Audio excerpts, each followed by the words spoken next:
Olá, queridos amigos, queridas amigas, que a graça e a paz de Jesus esteja com cada um dos amigos, que o Espírito de Deus possa inundar seus corações, dando o devido entendimento, e que todos tenham um feliz dia.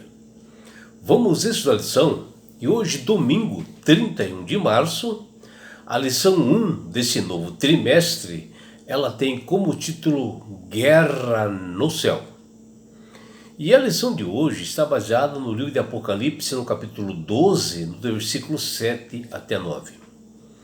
E o que nós vemos aqui é que essa passagem revela que havia uma liberdade existente no céu entre os seres angelicais, onde eles tinham liberdade e livre-arbítrio, e ali se originou o mal. E o grande conflito, ele começou com fortes acusações de Lúcifer, que era até então chamado de anjo de luz, ou Satanás, que ele acusava, que o governo de Deus era mais direcionado para Jesus, e por inveja, Lúcifer, ele bolou uma estratégia para persuadir os anjos celestiais, dizendo que Deus era um ditador autoritário, e ele provocou essa guerra no céu, entre de um lado os anjos do Senhor Jesus, e do outro lado mais um terço dos anjos que Lúcifer havia conquistado, e ele se rebelou contra Deus. E isso nos mostra que os anjos, ele tem livre-arbítrio, eles tinham poder de escolhas, E Deus poderia até ter destruído Satanás naquele momento ali, mas os demais anjos, eles iriam mencionar que Deus era um ditador, que não era um Deus de amor. E o que nós vemos aqui em Isaías capítulo 14, versículos de 12 a 14, menciona como houve a queda de Lúcifer, comparada com a grande Babilônia, que ela exerceu realmente um poderio grande sobre as nações, inclusive onde o povo de Deus estava exilado.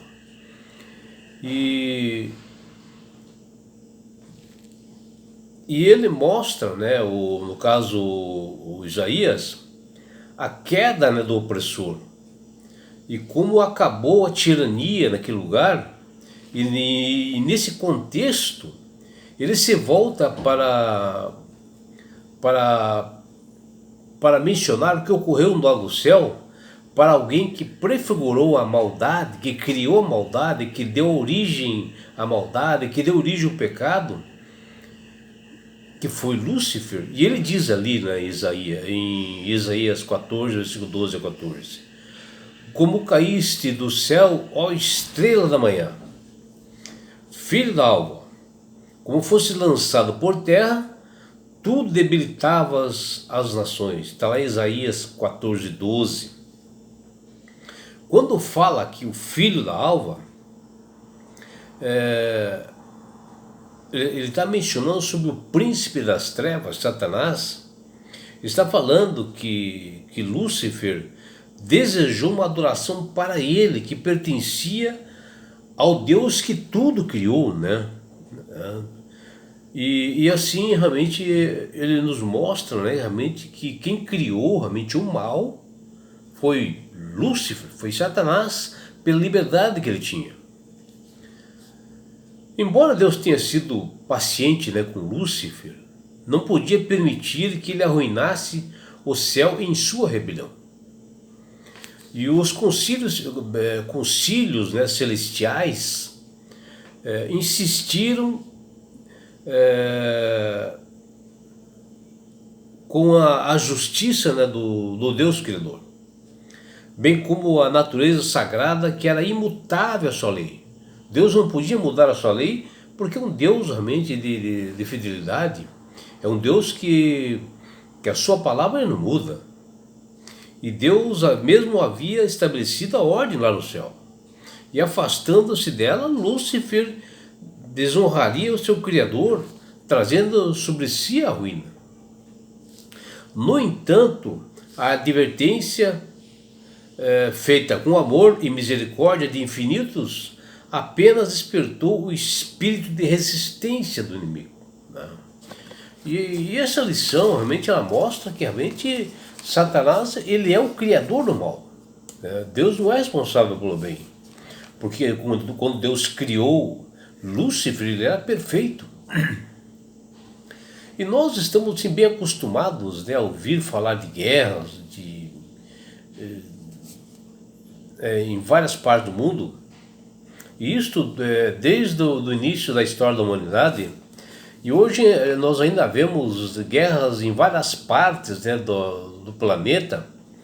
E mundialmente já ouvimos falar da Primeira Guerra Mundial, que aconteceu em 1914, e a Segunda Guerra em 1945, foram guerras que envolveram todos os países, e sempre com interesses múltiplos, né, de nações pelo poder. Mas a guerra que nós iremos comentar na lição de hoje é uma guerra do grande conflito cósmico, né, entre Deus e Satanás, entre o bem e o mal, que vem ocorrendo muito antes da fundação do mundo. E que o apóstolo João, inspirado realmente por Deus, ele fala em Apocalipse 12, versículos 7 a 9, ele faz assim, um resumo desta guerra espiritual grande que ocorre no cosmos, né? Que iniciou lá no céu, que o apóstolo João, inspirado por Deus, nos diz: houve peleja no céu. Miguel e seus anjos pelejaram contra o dragão, e seus anjos, todavia, não prevaleceram, nem mais se achou do céu no lugar deles. E foi expulso o grande dragão, a antiga serpente, que se chama Diabo, Satanás, o sedutor de todo mundo. Sim, foi atirado para a terra, e com ele os seus anjos. Aqui o apóstolo João, que ele estava exilado ali na ilha de Patmos, na Grécia, devido realmente à perseguição que foi feita para ele por causa do nome de Cristo.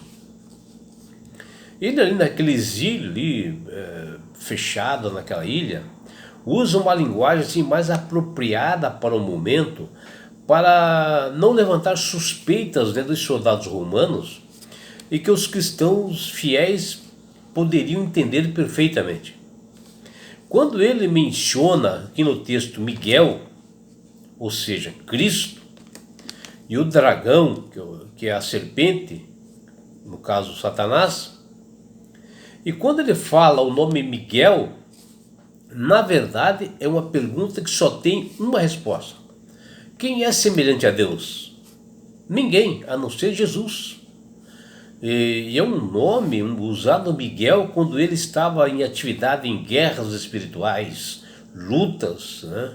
Se nós olharmos o livro de Daniel, ele menciona isto, que ali é o próprio Jesus Cristo, né? Que menciona aqui no livro de Daniel, no capítulo 10.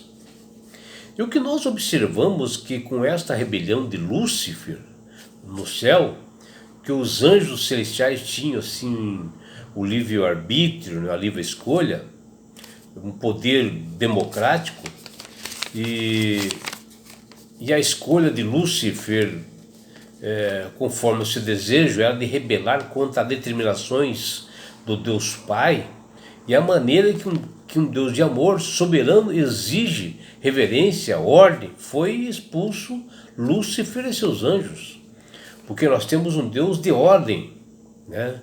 Imagina um país sem ordem, sem leis, e Lúcifer quebrou os estatutos e mandamentos de Deus e foi punido. E hoje não é muito diferente. Nós vivemos num mundo onde o bem e o mal, o certo e o errado, lutam pela supremacia, mesmo nos dias de hoje. E há apenas dois lados neste grande conflito espiritual: Deus ou Satanás, você vai escolher. Você é livre ou vai escolher um lado, né? E de que lado você está, meu amigo? Esta é uma escolha de consequências eternas, né? Porque a vida e a morte são literalmente eternas. E quando fala que Miguel, aqui em Apocalipse 12, é Jesus, só vê no livro de Judas 1,9 que realmente Miguel é Jesus, porque isso gera muitas dúvidas, né, entre as pessoas. E quando fala Lúcifer, a palavra Lúcifer, que ela não aparece nas escrituras, mas fala-se anjo de luz, do latim a palavra vem Lúcifer, né? Que o apóstolo João menciona aqui em Apocalipse. E ele menciona também como dragão, Satanás, diabo, que Isaías 14 confirma. E diz que ele quis ser semelhante a Deus e ser o Criador do mundo. Tomar o lugar de Jesus, onde tinha orgulho, inveja, que também nós vemos essas características entre os seres humanos, né? E que eles gostam de fazer o mal, alguns até gostam de se pintar, modificar todo o seu corpo para se parecer igual ao inimigo. E o pior de tudo é que Lúcifer conseguiu convencer no céu 1/3 dos anjos. E nesse mundo, no início do povo de Israel, Deus fez profecias, né, contra muitas nações pagãs, né, e contra os governantes, né, pela maldade, onde eles se inspiravam em Satanás para fazer coisas horríveis, onde ecoavam a soberba e orgulho daqueles que optavam pelo autogoverno da vida, como deuses, né, de seu próprio destino, e foram das mesmas ideologias de Lúcifer e tiveram consequências graves. E foi diante dessa realidade de extrema rebeldia e idolatria que Deus revelou a Ezequiel no capítulo 28, nas entrelinhas assim, da lamentação contra o rei de Tiro, né, a origem da iniquidade e do mal. E aqui Lúcifer foi chamado pelo próprio Deus como o sinete da perfeição, que ele fala em Ezequiel 28:12, porque quando Deus criou os anjos, ele era um anjo assim, de luz assim, muito belo, ou seja, era o carimbo e o selo assim, da perfeição, o Lúcifer antes dele se rebelar, de alguém que foi criado como sinal de perfeição. E em meio a pedras preciosas, né, ouro e ornamentos preparados exclusivamente para ele. Este que era o querubim na guarda do ungido, né, que fala em Ezequiel 28:14. E certamente era uma criatura que artista algum, o arquiteto, o quem quer que seja, conseguiria replicar pela essa perfeição. E aqui mostra que não foi Deus quem criou Satanás. Foi o próprio Lúcifer que, com a inveja de Jesus, subiu ao seu coração e quis ser mal. Como nós temos no mundo hoje pessoas más que querem ser igual a Lúcifer, e eles têm o livre-arbítrio para ser assim. Pode decidir perdição ou salvação. E ao vermos os relatos de Ezequiel capítulo 28, observamos a diferença da lenda de Lúcifer hoje ser medonho, assustador, né, com chifres e tridentes, alguns até mostram por aí. A descrição de Deus ao Criador, este anjo Lúcifer, deixa bem claro que, como foi na criação do homem, assim forte, perfeito, né, inteligente, é que Deus colocou suas próprias mãos em sinal do amor por mais uma importante obra que ele criou. Sendo assim, a criação daquele anjo, no caso Lúcifer, ele era a 4ª pessoa no céu que também foi personalizada, né?